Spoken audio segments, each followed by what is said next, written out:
జై శ్రీమన్నారాయణ. అందరికీ నమస్కారం. ఈరోజు విష్ణు సహస్రనామంలోని 26వ శ్లోకం యొక్క అర్థం తెలుసుకుందాం. సుప్రసాద ప్రసన్నాత్మా విశ్వదృగ్విశ్వభుగ్విభు సత్కర్త సత్కృత సాధు జహ్నుర్నారాయణో నరః. సుప్రసాద, సుప్రసాద, సు అంటే శుభములు, ప్రసాద అంటే ప్రసాదించేవాడు. మరి ఎవరైతే తన భక్తులకు సకల శుభములను ప్రసాదించేవాడో ఆయన ఎవరండి? శ్రీమన్నారాయణుడు. తన అందు ఎవరికైతే భక్తి ఉందో, చిత్తము కలదో వారి అందు తన కృపాకరుణా వీక్షములను స్వామి ప్రసాదిస్తాడనమాట. కాబట్టి మరి శుభములను ప్రసాదించేవాడు, మరి కృపాకరుణ వీక్షములను ప్రసాదించేవాడు కాబట్టి శ్రీమన్నారాయణుడిని మనం ఇక్కడ సుప్రసాద అనే నామముతో స్తుతించుకుంటున్నాము. తర్వాత నామం ప్రసన్నాత్మ. ప్రసన్న ఆత్మ. మరి ఆత్మ అంటే ఆత్మ, ప్రసన్న అంటే పరమాత్మ. మరి ప్రసన్నంగా అంటే ఏంటి అంటే పరమాత్ముడు నిత్యానంద స్వరూపుడు అనమాట. ఎప్పుడూ కూడా ఆనందంగానే ఉంటాడు. పూర్ణ కాముకుడు. కోరికలేవి కూడా అతని మనస్సులో లేవనమాట. అంటే ఏంటి అంటే మరి ఎలాంటి కోరిక లేదు, అన్నీ చూసేశాడు, అన్నిటికీ అతీతుడు మరి స్వామి. కాబట్టి మరి అన్నిటికీ అతీతుడు కాబట్టి, అన్నిటినీ జయించిన వాడు కాబట్టి ఆ స్వామికి ఇంకా దేని మీద కూడా కోరిక అనేది తన మనసులో లేదు. మాయకు అతీతుడు కావటం చేత ప్రాపంచికమైనటువంటి ఎటువంటి వికారములు కూడా అతని మనసును చేరవు. నిరాకారుడు కావుట చేత ఇంద్రియములకు కలిగే కష్ట నష్టములు కూడా ఏమీ లేవు. మరి ఒక ఆకారం అనేది ఉంటే మరి ఎప్పుడైనా మరి మనం చూసుకోక ఏదైనా దెబ్బ తగలడమో లేదా మరి ఏదైనా రావటం అనేది మనకి జరుగుతుంది. కానీ ఇక్కడ స్వామి ఏంటి? నిరాకారుడు, ఎలాంటి ఆకారము లేదు.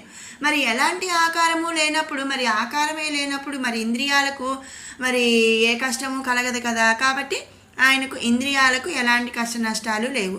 ఇక మరి మాయను కూడా జయించాడు. మాయకు ఆయనకి మాయ అనేది అతీతుడు కాబట్టి మరి మాయ చేత మరి ఏదైతే మరి సకల జగత్తుకు మనుషులకి ఎలాంటి మరి ప్రాపంచిక విషయాల మీద కోరికలు కలగటం, మరి ఆశ కలగటం, నాది నాది అనే విషయం ఇదవటం, ఇలాంటివేవి కూడా ఆయన మనసుని చేరవన్నమాట. మరి దేని అందు కూడా ఆసక్తి కానీ అనురక్తి కానీ ఆ పరమాత్మకు లేవు. కనుక అతడు నిర్మల మనస్సుతో వర్ధిల్లుతూ ఉంటాడు. కాబట్టి ఎప్పుడూ కూడా మరి నిత్యానంద స్వరూపుడుగా వెలుగొందుతూ ఉంటాడు. అందుకనే మనం ఇక్కడ శ్రీమన్నారాయణుడిని ప్రసన్నాత్మ అనే నామముతో స్తుతించుకుంటున్నాము. తర్వాత నామం విశ్వదృక్. విశ్వదృక్. దృక్ అంటే ఏంటి? దర్శించేవాడు. విశ్వ అంటే విశ్వాన్ని. మరి లోకములను పాలించినటువంటి శ్రీమన్నారాయణుడే అనుక్షణం కూడా ఈ అఖిలాండ కోటి బ్రహ్మాండమును దర్శించుచున్నాడు. మరి అంతే కదండి, ఒక రాజు ఉన్నాడు అనుకోండి, ఆ రాజు ఆ రాజ్యంలో ఉన్న అన్ని ఊళ్ళను కూడా మరి దర్శిస్తూ అంటే చూస్తూ ఉంటాడు, మరి కాపాడుకోవటానికి కానీ మరి ఏదైనా కానీ. ఏ విధంగా అయితే మరి ఒక రాజు లేదా ఇప్పుడు రోజుల్లో మనం చెప్పుకోవాలి అంటే ఒక మరి సీఎం ఉన్నాడు అనుకోండి, మినిస్టర్. ఆ సీఎం ఏం చేస్తాడు? ఆయన రాష్ట్రంలో ఉన్న అన్ని ఊళ్ళను కూడా ఆయన చెక్ చేస్తూ ఉంటాడు, మరి మంచి చెడులు అన్నీ చూస్తూ ఉంటాడు కదా. మరి ఒక రాష్ట్రాన్నే అలా చూస్తున్నాడంటే మరి సకల కోటి ఈ అఖిలాండ బ్రహ్మాండమునకు కూడా ఆయన మరి ప్రభువు కాబట్టి మరి ఏంటి? ఈ లోకములన్నిటినీ పాలించేవాడు కాబట్టి ఈ అఖిలాండ కోటి బ్రహ్మాండాన్ని కూడా ఎప్పుడు అనుక్షణం కూడా దర్శిస్తూ ఉంటాడు. అతడు సర్వమందు వ్యాపించి ఉండటం చేత అతడు విశ్వాన్ని దర్శిస్తున్నాడు.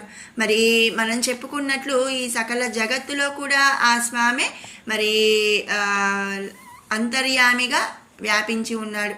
కాబట్టి మరి ఆయనగా ఈ విశ్వాన్నంతా కూడా దర్శిస్తూ ఉంటాడు. అందుకనే మనం ఆ స్వామిని ఇక్కడ విశ్వదృక్ అనే నామముతో స్తుతించుకుంటున్నాము. తర్వాత నామం విశ్వభూక్. విశ్వ అంటే విశ్వం, ఈ అఖిలాండ కోటి బ్రహ్మాండము. భుక్ అంటే మరి ఆహారము, భుజిస్తున్నవాడు. జీవరూపము మందు విశ్వమును అనుభవిస్తున్న శ్రీ మహావిష్ణువు మరి మహాప్రళయ కాలమందు విశ్వాన్నే ఆహారంగా స్వీకరిస్తున్నాడు. మరి మనం ముందు నుంచి చెప్పుకుంటున్నాము స్వామి మహా ఈ విశ్వం ఈ జగత్తంతా కూడా పుట్టక ముందు కూడా మరి స్వామి అనేది ఉన్నాడు. ఆ స్వామి ఈ లోకము ముందు తర్వాత అంతా ఉన్నాడు. మరి ఆయనకి జననము లేదు, మరి అలాగే మరణము లేదు. కాబట్టి మరి ఈ ప్రళయకాలమందు స్వామి ఈ విశ్వాన్ని ఆహారంగా స్వీకరిస్తున్నాడు అనమాట. విశ్వాన్ని తనలో లయం చేసుకునేవాడు కనుక విశ్వబుక్ అని చెప్పి మనం ఇక్కడ చెప్పుకుంటున్నాం. మరి అదేంటండి, మరి ఆయనలో ఎందుకు లయం చేసుకుంటాడండి? మరి మనం ఇంతకుముందు చెప్పాము ఈ సకల జగత్తు కూడా ఆయన నుంచే ఉద్భవించింది, ఆయన నుంచే పుట్టింది. మరి ఆయన నుంచే పుట్టింది కాబట్టి మరి ఏం చేస్తున్నాం, ఆయనలోనే మరి లయం చేసుకుంటున్నాడు. కాబట్టి మరి ఆయనలో లయం చేసుకుంటున్నాడు అంటే మరి ఆయన ఒక ఆహారంగా భుజిస్తున్నాడు, ఆహారంగా తీసుకుంటున్నాడు అని చెప్పి ఇక్కడ అర్థం అన్నమాట. కాబట్టి ఆ స్వామిని మనం విశ్వభుక్ అనే నామంతో ఇక్కడ స్తుతించుకుంటున్నాము. తర్వాత నామం విభుహు. ఈ సమస్త జగత్తును కూడా అనుభవించుచున్న శ్రీ మహావిష్ణువు అనేక రూపాలను ధరించినవాడు. సకల జీవకోటి అతని స్వరూపాలే అని మనం ముందు నుంచి చెప్పుకుంటూనే ఉన్నాము.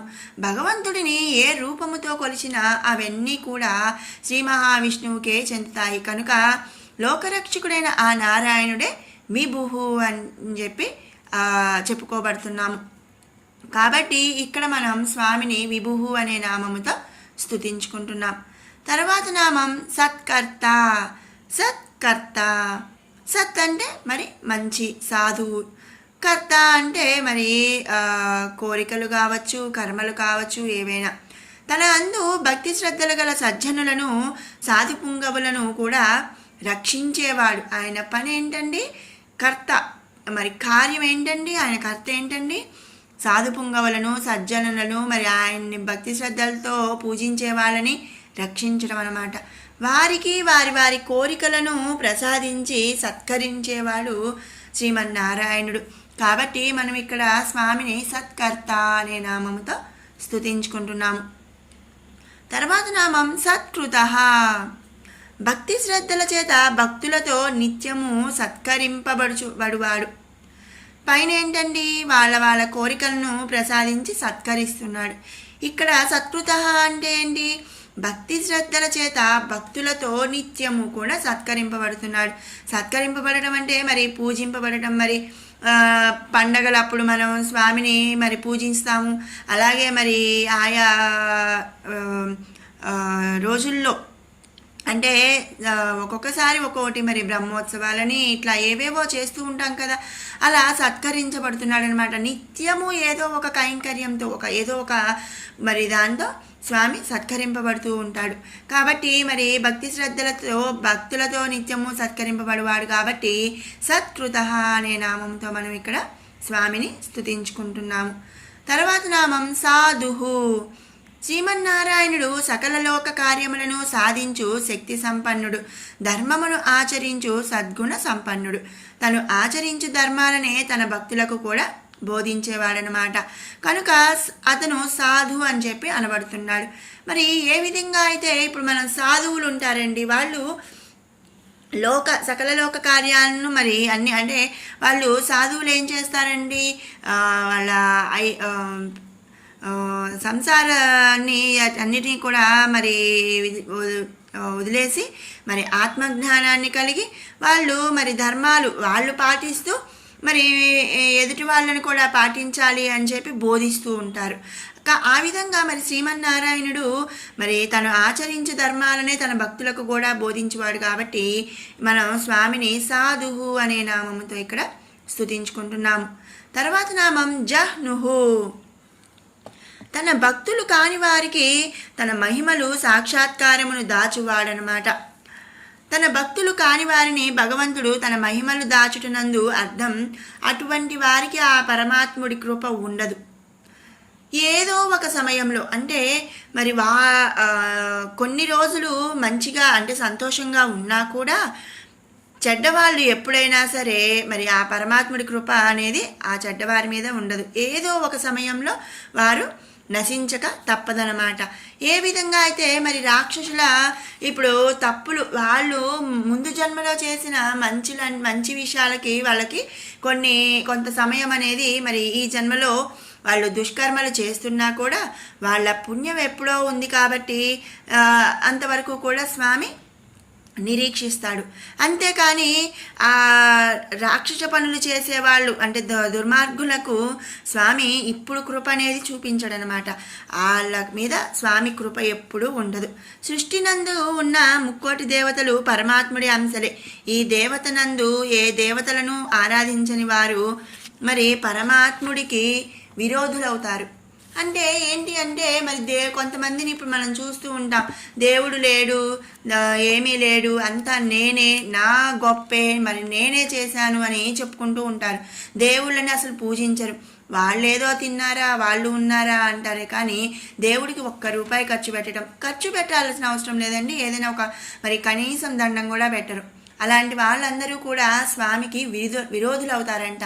మరి శ్రీమన్నారాయణుడినే పూజించాలా అండి? లేదు.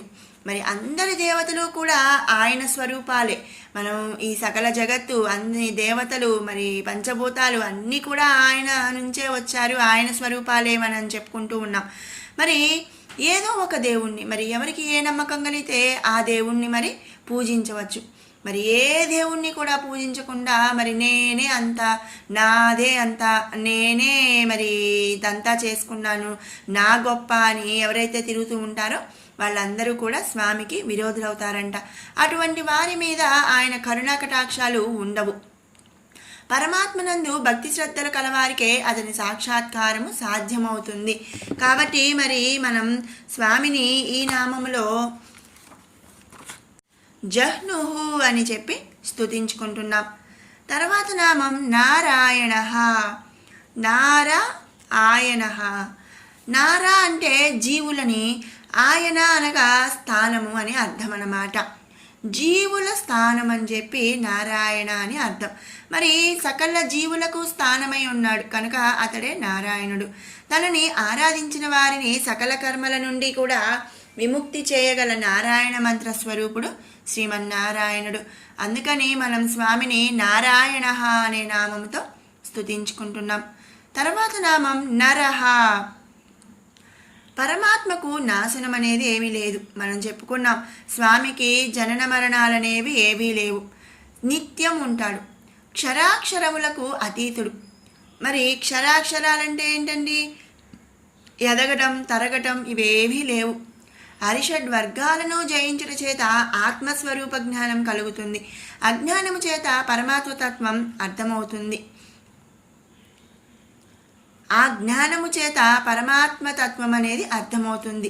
సృష్టి అందుకల 84 కోట్ల ప్రాణులందు కూడా ఉన్న చైతన్య స్వరూపమే పరమాత్మ స్వరూపం అని చెప్పి మనకు తెలుస్తుంది. ఎప్పుడు? జ్ఞానం చేత. ఆ జ్ఞానము చేతనే తన అందు ఉన్నటువంటి పరమాత్మను దర్శించగలుగుతాం. మరి పరమాత్మను దర్శించడం చేత పరమానంద భరితమును అనుభవించగలడు.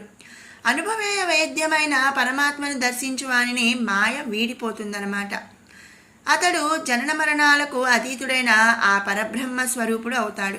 పరమాత్ముడు సృష్టి స్థితి లయల చేత మరి జీవుల కర్మక్షయం చేసి వారికి పరమపదమును చేర్చుతున్నాడు కనుక నర అనబడుచున్నాడు. మరి పరమపదమును పొందడం అంటే ఏంటి అండి?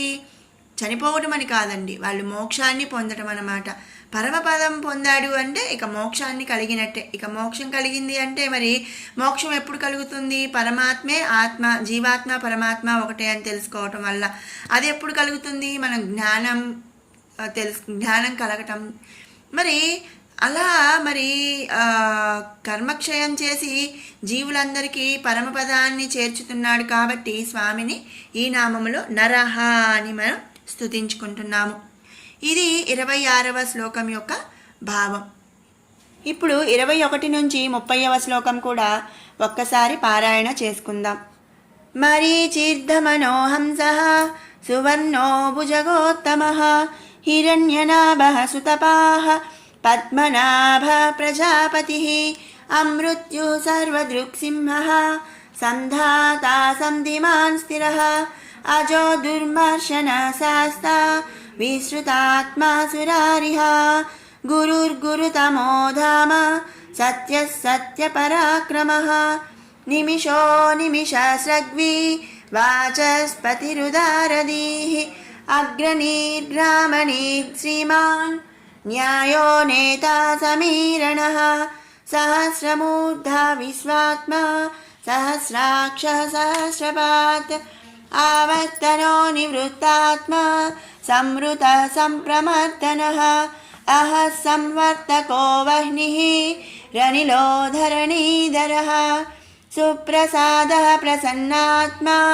विश्वसृग्विश्वभुक् विभुः सत्कर्ता सत्कृतः साधुर्जह्नुर्नारायणो नरः असङ्ख्येयो प्रमेयात्मा विशिष्टशिष्टकृच्युचिः सिद्धार्थः सिद्धसङ्कल्पः सिद्धिदः सिद्धिसाधनः वृषा हि वृषभो विष्णुर्वृषपर्वा वृषोदरः वर्धनो वर्धमानश्च विविक्तः श्रुतिसागरः सुभुजो दुर्धरो वाग्मी महेन्द्रो वसुदो वसुः नैकरूपो बृहद्रूपः सिपिविष्टः प्रकाशनः ओजस्तेजोद्युतिधरः प्रकाशात्मा प्रतापनः बुद्धः स्पष्टाक्षरो